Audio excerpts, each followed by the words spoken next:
तरफ आजकल के जौन लड़की लोग बाड़ी जा केकर डिमांड होला कि हमरा अमीर लड़का चाहिए, बढ़िया घर चाहिए, बढ़िया वर चाहिए। लेकिन जन आजकल के हाईटेक पहले के हमार चाची लोग के चाहे दीदी लोग के ही रहत रहे कि हमरा बढ़िया घर मिल जाओ, बढ़िया पति मिल जाओ, बढ़िया ससुराल मिल जाओ। लेकिन आजकल के जौन हमार दीदी लोग बाड़ी जा उनकर चाहत का होता जाना तनी भैया तनी स्केल देखा कि अरे भर दे ही सोनावा के सेट चाहिए, हमके सिवान में दू गो फ्लैट चाहिए। अच्छा तो ठीक बात, दू गो फ्लैट काहे चाहिए भाई? तो एक में मैं रहूंगी और एक में मैं जिम करूंगी। ऐसे आदमी के एगो घर में ना, एक घर के आधा घर में गुजारा होता। हम मुंबई गइल बानी, एक होला 3 BHK 2 BHK 1 BHK और 1 RK। 1 BHK में का होला, एगो हॉल रहेला, एगो बाथरूम रहेला, एगो किचन रहेला, एगो रूम रहेला। अब मुंबई में कई लोग 1 ARK में रहेला जिसमें एगो रूम, एगो बाथरूम, एगो किचन होला। लेकिन आजकल के जौन हमार लड़की लोग बाड़ी जा उनकर चाहत का होला कि अरे भर दे ही सोनावा के सेट चाहे, हमके सिवान में दू गो फ्लैट चाहिए। तो लड़का जाना तनी का बोलेला, अरे करे जा तू जितना कहबू हम उतना खर्चा करब। ओकरा खातिर हम भागल ना है ना। आ यदि हमरा के छोड़ के गइलू तब बुझली हम संतोष पागल ना है। तो तनी जोर से बोला जा, नाम हंसवई बजाता हम लोग सिवान के कि अगर हमरा के छोड़ के गइलू तब बुझली हम संतोष पागल ना है। ये नु भइल बात आवे के बा कि भर दे ही सोनावा के सेट चाहिए, भर दे ही सोनावा के सेट चाहिए, सिवान में दू गो फ्लैट चाहिए। अरे करे जा तू जितना कहबू हम उतना खर्चा करब, ओकरा खातिर हम भागल ना है। आ यदि हमरा के छोड़ के गइलू तो बुझली हम संतोष पागल ना है। अरे बना बुझे ज्यादा तू चिड़ै उड़न बाज हो। हमारे मोनू भैया के तरफ से हजारों हजार का इनाम। अरे बना बुझे ज्यादा तू चिड़ै उड़न बाज हो, तब बुझली हमर हम हई रंग बाज हो, बुझली हमर हम हई रंग बाज हो। अरे भर दे ही सोनावा के सेट चाही, भर दे ही सोनावा के सेट, पटना में दू गो फ्लैट चाही, पटना में दू गो फ्लैट चाही। अबे बन बुझे ज्यादा तू चिड़ै उड़न बाज हो, बन बुझे ज्यादा तू चिड़ै उड़न बाज हो, तब बुझली हमर हम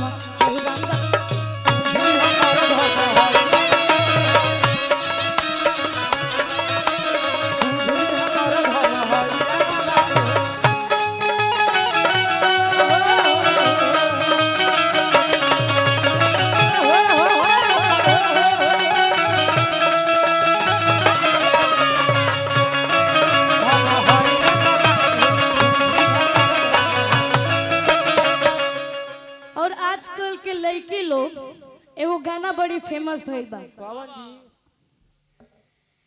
एगो गाना बा कि चश्मा लगा के हैंडसम लगता रह, आ साउथ वाला हीरो से न कम लगता रह, आ तोहरे के दिल हम देहबे करे जा, आ तू तब बम लगता रह।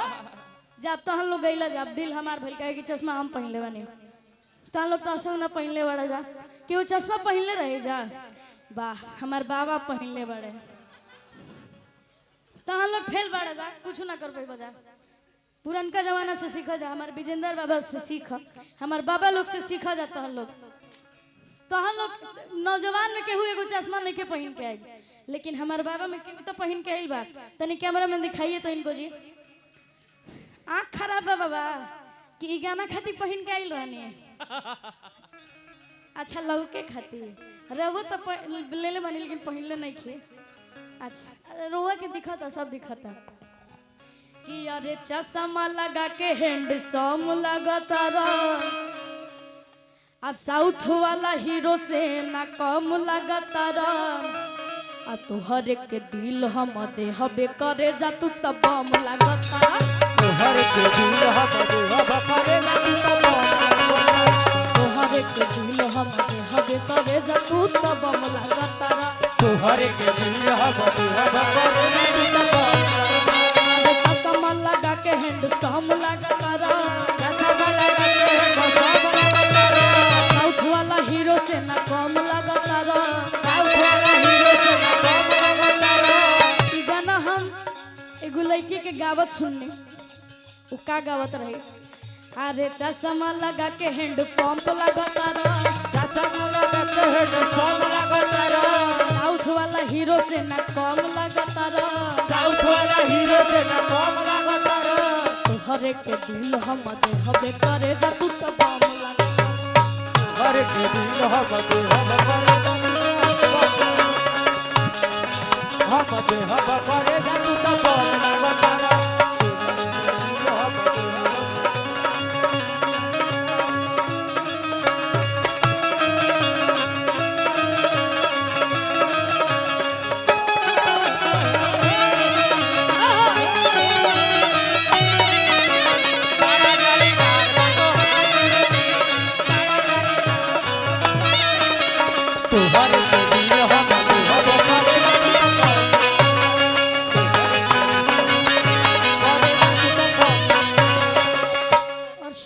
कहना चाहेंगे ऐसे तो हमारी आप दीदी लगेंगी लेकिन स्टेज पे कोई बात नहीं कि गोरे गोरे गाल बात ना नहीं खे गाली पे काला तिल हो राम लेकिन कानो बात ना कि गोरे गोरे गाल बाल अच्छा मेकअप की वजह से छुप गया है थोड़ा सा कि गोरे गोरे गाल बाल ए गाली पे काला तिल हो राम रउआ जैसन सुघर लईकी किस्मत से मिले हो राम आवे के बाद कि गोरे गोरे गाल बा गाली पे काला तिल हो राम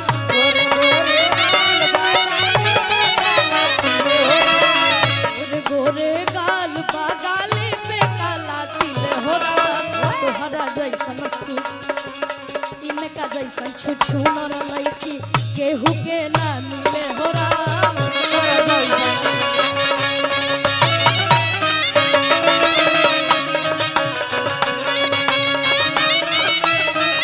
मुंह बनाओ तरी हम कितना मन से गाने वाले थे गोरे गोरे गाल बगाली पे काला तिल हो राम गोरे गोरे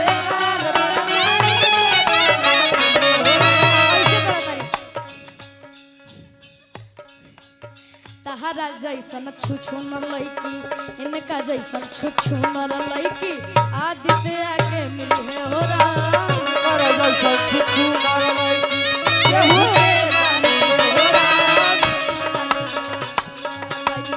केहू के ना मिले हो राम तहरा जैसन छुछु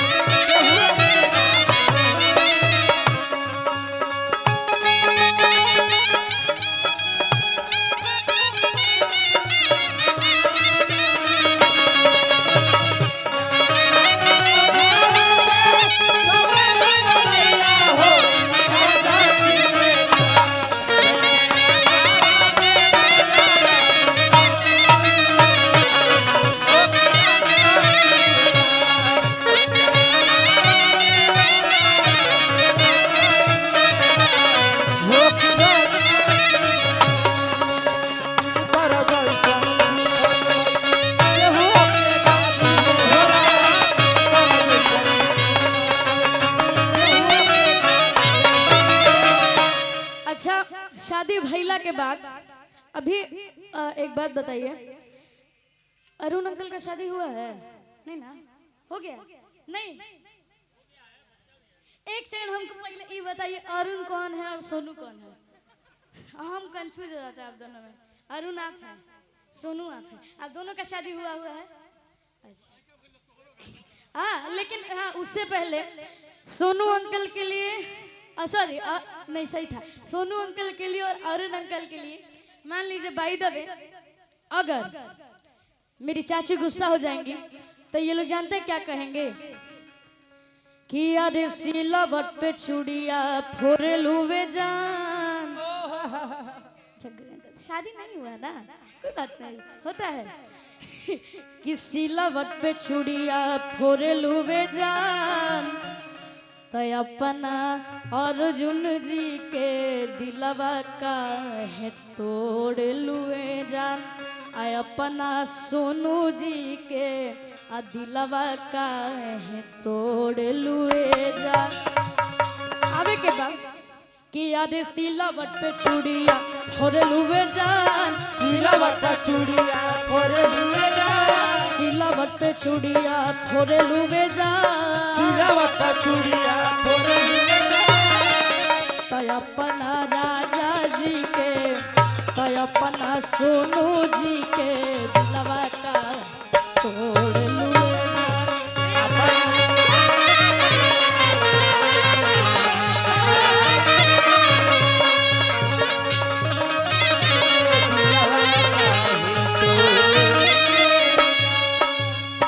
सब चीज काहे करेली बतावेली।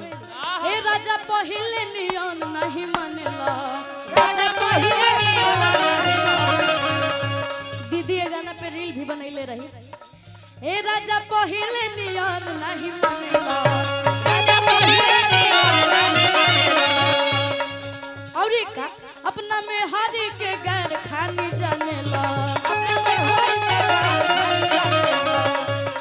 आजकल चाचा लोग के हमारे कहानी नहीं खे, हमारा बाबा लोग के भी बात। अरे सिलवट पे चूड़िया फोड़े लुवे जान, सिलवट पे चूड़िया फोड़े लुवे जान तो अपना राजा जी के दिलवा का तोड़ लुवे जान, तो अपना कृष्णा जी के दिलवा का तोड़ लुवे जान। अच्छा एक लाइन हमारे कृष्णा अंकल यहाँ पे बैठे हैं, ये पता नहीं इतना पैसा कहाँ से छाप के लाते हैं, रेलवे में काम करते हैं, लेकिन क्या काम करते हैं आज तक हमको भी पता नहीं है। इनके लिए एक लाइन कहेंगे हम कि गलबा गोरे गोरे, इनकी तरफ से हम कह रहे हैं आंटी को कि गलबा गोरे गोरे नशा पोरे पोरे अब बुझा जनिए बाबू प्राइवेट सवारी हो, छुआ जनिए बाबू माल सरकारी हो, छुआ जनिए बाबू माल सरकारी हो, छुआ जनिए बाबू गलबा गोरे गोरे नसबा पोरे पोरे, गलबा गोरे गोरे नसबा पोरे,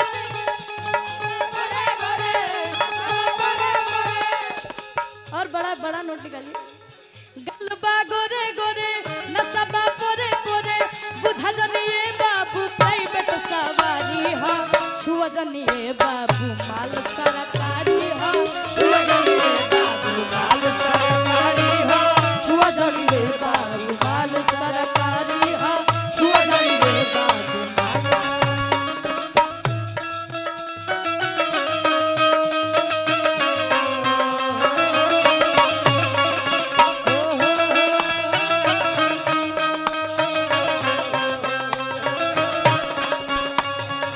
छुआ जनिए बाबू माल सरकारी हो, छुआ जनिए भैया कि यू तो देखे में ललकी टमाटर होले। हमारे सोनू अंकल की तरफ से हजारों हजार का आशीर्वाद है कि यू तो देखे में ललकी टमाटर होले आ जवन लईकी मोटा कमर है, पतला कमर किसका है यहाँ पे ना, राउरू मोटे बा। हाँ देखिए कृष्णा अंकल नहीं सुधरिएगा आप। कृष्णा नाम इनका इसलिए पड़ा है, जितने भी कलाकार हैं सबको बहुत ज्यादा मानते हैं और गोपियों से कुछ ज्यादा ही चिपक के रहते हैं। अच्छा ये गलत गलत बात देखिए, गलत बात बोल रहे हैं। कि जवन लईकी कमरिया से पातर होले कि उ त देखे में ललकी टमाटर होले। शिल्पी दी आपका कमर बहुत पतला है, इधर आइए। आपका कमर सच में बहुत पतला है। कल्लू भैया इसलिए ना फिदा रहते हैं शादी के बाद भी। गलती से कल्लू भैया देख लेंगे ना वीडियो तो कि उ त देखे में ललकी टमाटर होले आ जवन लईकी कमरिया से पातर होले।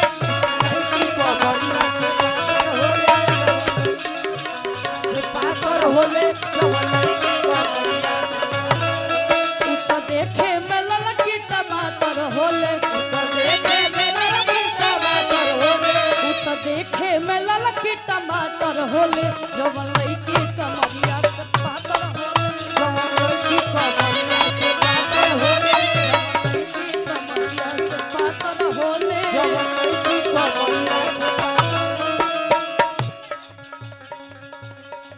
दीदी को जाना है तो दीदी को कल भी बहुत काम है, लेकिन आपने इतना समय दिया इसके लिए बहुत बहुत शुक्रिया। और हम चाहते हैं दीदी को एक बार आप सभी अपना जोरदार ताली बजा के स्वागत दीजिए, क्योंकि ये दोबारा भी यहाँ पे आए और दीदी आप यहाँ आई, इतना समय दी, हम सभी को बहुत अच्छा लगा। बहुत बहुत शुक्रिया। हाँ, हम चाहते थोड़ा सा आप सभी जगह दे दीजिए। अगली बार फिर आप सभी के बीच हम भी आएंगे, दीदी भी आएंगे, लेकिन उससे पहले आजकल के जो शादी ब्याह होला वो में पहले आदमी का मांगता है कि देखिए हमरा के एगो फॉर्चूनर दे देम। 2010 या 15 10 में तो फॉर्चूनर आ गए रहे। फॉर्चूनर दे देम, बंगला दे देम, सोना के सेट उठ दे देम, 2-3 बीघा जमीन चाहे 2-3 कट्ठा हमरा के जमीन दे दे। लेकिन आजकल के लड़का लोग के फरमाइश जाना तो निका होला। लड़किया का कहले कि नहीं 13 होई नहीं 22 होखी आ जवन कहबा पूरा फरमाइश होखी। कि नहीं 13 होई नहीं 22 होखी, नहीं 13 होई नहीं जवन कहबा पूरा फरमाइश होखी। तो लइकवा का कहला नहीं फॉर्चूनर नहीं चाही राजदूत, नहीं फॉर्चूनर और नहीं चाही राजदूत, तब का चाहिए? अरे नहीं फॉर्चूनर नहीं चाही राजदूत, नहीं फॉर्चूनर नहीं चाही राजदूत। तो ससुर जी से कहियो पलंगी हमर बूत, तो ससुर जी से। हमारे अरुण अंकल के चाचा जी की तरफ से, हमारे बाबा की तरफ से हजारों हजार का आशीर्वाद आया है, इसके लिए आपको बहुत बहुत शुक्रिया। तो ससुर जी से कहियो